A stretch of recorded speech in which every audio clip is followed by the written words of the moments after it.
ಎಲ್ರಿಗೂ ನಮಸ್ಕಾರ. ನಾನು ನಿಮ್ಮ ಅಡ್ವೊಕೇಟ್ ಜಯರಾಮೇಗೌಡ. ಇವತ್ತು ತಮ್ಮ ಮುಂದೆ ಪ್ರಸ್ತಾಪ ಮಾಡಲಿಕ್ಕೆ ಬಯಸ್ತಾ ಇರುವಂಥ ವಿಚಾರ ಯಾವುದು ಅಂತ ಹೇಳೋದಾದರೆ, ಕರ್ನಾಟಕ ಸರ್ಕಾರವು ಆಸ್ತಿ ನೋಂದಣಿಗಳಿಗೆ ಸಂಬಂಧಿಸಿದಂತೆ ಹೊಸ ರೂಲ್ಸ್ಗಳನ್ನು ಜಾರಿಗೆ ತಂದಿರುವಂಥದ್ದನ್ನು ತಮಗೆ ತಿಳಿಸ್ಲಿಕ್ಕೆ ಬಯಸ್ತಾ ಇದ್ದೀನಿ. ಪ್ರಥಮ ಬಾರಿಗೆ ನಮ್ಮ ವಿಡಿಯೋವನ್ನು ನೋಡ್ತಿರುವಂಥ ವೀಕ್ಷಕರಾಗಿದ್ದರೆ ಈಗಲೇ ನಮ್ಮ ಚಾನಲ್ಗೆ ಸಬ್ಸ್ಕ್ರೈಬ್ ಆಗಿ ಈ ವಿಡಿಯೋವನ್ನು ಶೇರ್ ಮಾಡಿ ಅಂತ ಹೇಳ್ತಾ ಇಂದಿನ ಸಂಚಿಕೆಯನ್ನು ಪ್ರಾರಂಭ ಮಾಡ್ತಾ ಇದ್ದೀನಿ. ಏನು ಸರ್ಕಾರ ಜಾರಿಗೆ ತಂದಿರುವಂಥ ಹೊಸ ನಿಯಮಗಳ ಹೈಲೈಟ್ಸ್ ಏನು ಅಂತ ನಾವು ನೋಡೋದಾದರೆ, ಆನ್ಲೈನ್ ಪ್ರಕ್ರಿಯೆ ಅಂದರೆ ಕಚೇರಿಗೆ ಅಲೆದಾಡುವ ಆಗಿಲ್ಲ, ಸಂಪೂರ್ಣ ಪ್ರಕ್ರಿಯೆ ಈಗ ಡಿಜಿಟಲ್ ಮೂಲಕ ಮಾಡಬೇಕಾಗಿದೆ. ಅದೇ ರೀತಿಯಾಗಿ ವಿಡಿಯೋ ಕಡ್ಡಾಯ, ನೋಂದಣಿ ಸಮಯದಲ್ಲಿ ವಿಡಿಯೋ ರೆಕಾರ್ಡಿಂಗ್ ಮಾಡುವುದು ಕಡ್ಡಾಯವಾಗಿದೆ. ಅಂದರೆ ಏನು ಕೆಲವೊಂದು ನಕಲಿ ದಾಖಲೆಗಳನ್ನ ಸೃಷ್ಟಿ ಮಾಡಿ ಆಸ್ತಿಗಳನ್ನ ನೋಂದಣಿ ಮಾಡ್ಕೊಳ್ತಾ ಇರೋ ಅದನ್ನು ತಡೆಗಟ್ಟಬೇಕು ಅನ್ನೋ ಕಾರಣದಿಂದ ವಿಡಿಯೋ ರೆಕಾರ್ಡಿಂಗ್ ಮಾಡುವಂಥ ವ್ಯವಸ್ಥೆಯನ್ನು ಕಡ್ಡಾಯಗೊಳಿಸಲಿಕ್ಕೆ ಪ್ರಯತ್ನವನ್ನು ಪಡ್ತಾ ಇರುವಂಥದ್ದನ್ನು ನಾವು ನೋಡ್ಬೋದಾಗಿದೆ. ಅದೇ ರೀತಿಯಾಗಿ OTP ಭದ್ರತೆ ಅಂದರೆ ಆಧಾರ್ ಲಿಂಕ್ ಆಗಿರುವ ಮೊಬೈಲ್ಗೆ ಬರುವ OTP ಮೂಲಕವೇ ದೃಢೀಕರಣವನ್ನು ಮಾಡಬೇಕಾಗಿದೆ. ಅದೇ ರೀತಿಯಾಗಿ ಶುಲ್ಕ ಪರಿಷ್ಕರಣೆ ಅಂದರೆ 20 ಲಕ್ಷದ ಒಳಗಿನ ಆಸ್ತಿಗೆ ಕೇವಲ 2% ನೋಂದಣಿ ಶುಲ್ಕವನ್ನು ವಿಧಿಸಲಿಕ್ಕೆ ಸರ್ಕಾರ ಬಯಸ್ತಾ ಇದೆ. ಅದೇ ರೀತಿಯಾಗಿ ನೀವು ಸೈಟ್, ಮನೆ ಅಥವಾ ಜಮೀನು ಖರೀದಿಸಲು ಪ್ಲಾನ್ ಮಾಡುತ್ತಿದ್ದೀರಾ? ಹಾಗಾದರೆ ನಿಮಗೊಂದು ಮುಖ್ಯವಾದ ಮಾಹಿತಿ ಇಲ್ಲಿದೆ. ಕರ್ನಾಟಕ ಸರ್ಕಾರವು ಆಸ್ತಿ ನೋಂದಣಿ ಅಂದರೆ ಪ್ರಾಪರ್ಟಿ ರಿಜಿಸ್ಟ್ರೇಷನ್ ಪ್ರಕ್ರಿಯೆಯಲ್ಲಿ ಮಹತ್ತರವಾದ ಬದಲಾವಣೆಯನ್ನು ತಂದಿದೆ. ವಂಚನೆಗಳನ್ನು ತಡೆಗಟ್ಟಲು ಮತ್ತು ಮಧ್ಯವರ್ತಿಗಳ ಹಾವಳಿಯನ್ನು ತಪ್ಪಿಸಲು ಸರ್ಕಾರವು ಕಾವೇರಿ 2 ಅಡಿಯಲ್ಲಿ ಹೊಸ ತಂತ್ರಜ್ಞಾನವನ್ನು ಅಳವಡಿಸಿಕೊಂಡಿದೆ. ಅದರಲ್ಲಿ ಪ್ರಮುಖ ಬದಲಾವಣೆಗಳು ಯಾವುವು ಅಂತ ನಾವು ತಿಳ್ಕೊಳ್ಳೋದಾದರೆ, ಮನೆಯಲ್ಲೇ ಕುಳಿತು ಅರ್ಜಿ. ಇನ್ನು ಮುಂದೆ ನೀವು ಉಪನೋಂದಣಾಧಿಕಾರಿ ಕಚೇರಿಗೆ ಪದೇ ಪದೇ ಹೋಗುವ ಅಗತ್ಯವಿಲ್ಲ. ಅಗತ್ಯ ದಾಖಲಾತಿಗಳನ್ನು ಆನ್ಲೈನ್ ಮೂಲಕವೇ ಸಲ್ಲಿಸಬಹುದು. ಅಂದರೆ ಈ ಹಿಂದೆ ನಾವು ಯಾವುದೇ ಆಸ್ತಿಯನ್ನು ನೋಂದಣಿ ಮಾಡಿಸ್ಬೇಕು ಅಂತಂದರೆ ಸಬ್ ರಿಜಿಸ್ಟ್ರಿಗೆ ಅಲೆದಾಡಬೇಕಾಗಿತ್ತು.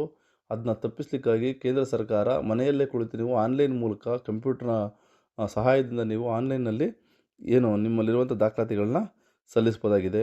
ಅದೇ ರೀತಿಯಾಗಿ OTP ಕಡ್ಡಾಯ. ವಂಚನೆ ತಡೆಯಲು ನೋಂದಣಿ ಸಮಯದಲ್ಲಿ ಆಧಾರ್ ಲಿಂಕ್ ಆಗಿರುವ ಮೊಬೈಲ್ ಸಂಖ್ಯೆಗೆ ಬರುವ OTP ಹೇಳುವುದು ಕಡ್ಡಾಯವಾಗಿದೆ.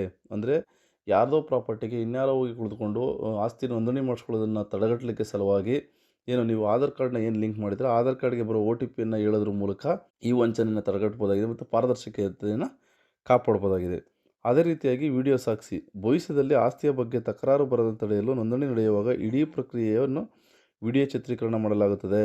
ಅಂದರೆ ತಾವು ಆಸ್ತಿನ ನೋಂದಣಿ ಮಾಡಿಸುವಂಥ ಸಂದರ್ಭದಲ್ಲಿ ಮಾರಾಟ ಮಾಡುವಂಥವ್ರು ಇರ್ಬೋದು, ಇಲ್ಲ ಕ್ರಯಕ್ಕೆ ಪಡೆಯುವಂಥವ್ರು ಇರ್ಬೋದು, ಇವರಿಬ್ಬರು ವಿಡಿಯೋವನ್ನು ನೋಂದಣಿ ಸಮಯದಲ್ಲಿ ಪೂರ್ತಿ ಪ್ರಕ್ರಿಯೆ ನಡೀತಾ ಅದನ್ನು ವಿಡಿಯೋ ಮಾಡುವಂಥ ಕೆಲಸವನ್ನು ಕೂಡ ಹೊಸದಾಗಿ ಜಾರಿಗೆ ತರ್ತಾ ಇದ್ದಾರೆ. ಅದೇ ರೀತಿಯಾಗಿ ಡಿಜಿಟಲ್ ಸಹಿ ಅಂದರೆ ಹಳೆಯ ಕಾಗದ ಪತ್ರಗಳಿಗೆ ಬ್ರೇಕ್ ಹಾಕಲಾಗಿದ್ದು, ಅಧಿಕಾರಿಗಳು ಡಿಜಿಟಲ್ ಸಹಿ ಮೂಲಕ ಕ್ಷಣಾರ್ಧದಲ್ಲಿ ಅರ್ಜಿ ವಿಲೇವಾರಿ ಮಾಡಲಿದ್ದಾರೆ.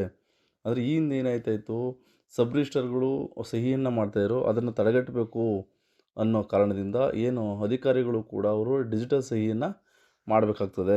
ಮತ್ತು ಅದೇ ರೀತಿಯಾಗಿ ಹೊಸದಾಗಿ ನೋಂದಣಿ ಶುಲ್ಕ ಎಷ್ಟು ಅಂದರೆ ಯಾವ ರೀತಿ ಇದೆ ಅನ್ನೋದನ್ನು ನಾವು ತಿಳ್ಕೊಳ್ಳೋದಾದರೆ, ಆಸ್ತಿಯ ಮೌಲ್ಯ ಮತ್ತು ನೋಂದಣಿಗೆ ಸಂಬಂಧಪಟ್ಟಂತೆ 20 ಲಕ್ಷಕ್ಕಿಂತ ಕಡಿಮೆ ಇದ್ದರೆ 2% ನೋಂದಣಿ ಶುಲ್ಕವನ್ನು ಪೇ ಮಾಡಬೇಕಾಗುತ್ತೆ. ಅದೇ ರೀತಿಯಾಗಿ 21 ಲಕ್ಷದಿಂದ 45 ಲಕ್ಷದವರೆಗೆ 3%, ಮತ್ತು 5 ಕೋಟಿಗಿಂತ ಹೆಚ್ಚು ಇದ್ದಂಥ ಸಂದರ್ಭದಲ್ಲಿ 5% ನೋಂದಣಿ ಶುಲ್ಕವನ್ನು ಪಾವತಿ ಮಾಡಬೇಕಾಗ್ತದೆ. ಅದೇ ರೀತಿಯಾಗಿ ಯಾವುದೇ ಒಂದು ಆಸ್ತಿಯನ್ನು ನಾವು ರಿಜಿಸ್ಟರ್ ಮಾಡಿಸುವಂಥ ಸಂದರ್ಭದಲ್ಲಿ ಯಾವ ದಾಖಲಾತಿಗಳು ಬೇಕು ಅಂತ ನಾವು ತಿಳ್ಕೊಳ್ಳೋದಾದರೆ, ಕ್ರಯಪತ್ರ, ಆಧಾರ್ ಕಾರ್ಡ್ ಮತ್ತು ಪ್ಯಾನ್ ಕಾರ್ಡು, ಈ ಸ್ವತ್ತು ಅಥವಾ ಈ ಖಾತೆ ಅಂದರೆ ಗ್ರಾಮ ಠಾಣ ಜಾಗಕ್ಕೆ ನಗರ ಪ್ರದೇಶದಲ್ಲಿರ್ಬೋದು, ಇಲ್ಲ ಹಳ್ಳಿಗಳಲ್ಲಿ ಪಂಚಾಯತಿ ವ್ಯಾಪ್ತಿಯಲ್ಲಿ ಬರುವಂಥ ನಿವೇಶನ ಅಥವಾ ಕಟ್ಟಡಗಳಿಗೆ ಸಂಬಂಧಪಟ್ಟಂಥ ಗ್ರಾಮ ಠಾಣಕ್ಕೆ ಸಂಬಂಧಪಟ್ಟಂಥ ದಾಖಲಾತಿಗಳನ್ನ ಸಲ್ಲಿಸಬೇಕಾಗುತ್ತೆ. ಮತ್ತು ಅದೇ ರೀತಿಯಾಗಿ ಮ್ಯೂಟೇಷನ್ ಪ್ರತಿ, ಋಣಭಾರ ಪತ್ರ ಅಂದರೆ EC, ಮತ್ತು ತೆರಿಗೆ ನೀವು ಪಂಚಾಯತಿಗಿರ್ಬೋದು, ಇಲ್ಲ ನಗರಸಭೆಗಿರ್ಬೋದು, ಇಲ್ಲ ಪುರಸಭೆಗಿರ್ಬೋದು, ಇಲ್ಲ ಮಹಾನಗರ ಪಾಲಿಕೆಗಳಿರ್ಬೋದು, ನೀವು ಟ್ಯಾಕ್ಸನ್ನು ಪೇ ಮಾಡಿದ್ರೆ ಆ ರಿಸಿಪ್ಟ್ಗಳನ್ನು ಕೂಡ ಸಲ್ಲಿಸಬೇಕಾಗಿದೆ. ಈ ರೀತಿ ದಾಖಲಾತಿಗಳನ್ನ ಸಲ್ಲಿಸೋದ್ರ ಮೂಲಕ ಆಸ್ತಿಗಳನ್ನ ನೋಂದಣಿ ಮಾಡಿಸ್ಕೊಳ್ಬೋದಾಗಿದೆ. ನಾನು ಇಲ್ಲಿವರೆಗೂ ಹೇಳಿರುವಂಥ ವಿಚಾರ ತಮಗೆ ಇಷ್ಟ ಆಗಿದ್ದರೆ ಈ ವಿಡಿಯೋನ ಹೆಚ್ಚು ಜನಗಳಿಗೆ ಶೇರ್ ಮಾಡಿ, ನಮ್ಮ ಚಾನಲ್ಗೆ ಸಬ್ಸ್ಕ್ರೈಬ್ ಆಗಿ ಅಂತ ಹೇಳ್ತಾ ಇಂದಿನ ಸಂಚಿಕೆಯನ್ನು ಮುಕ್ತಾಯ ಮಾಡ್ತೀನಿ. ಎಲ್ರಿಗೂ ನಮಸ್ಕಾರ.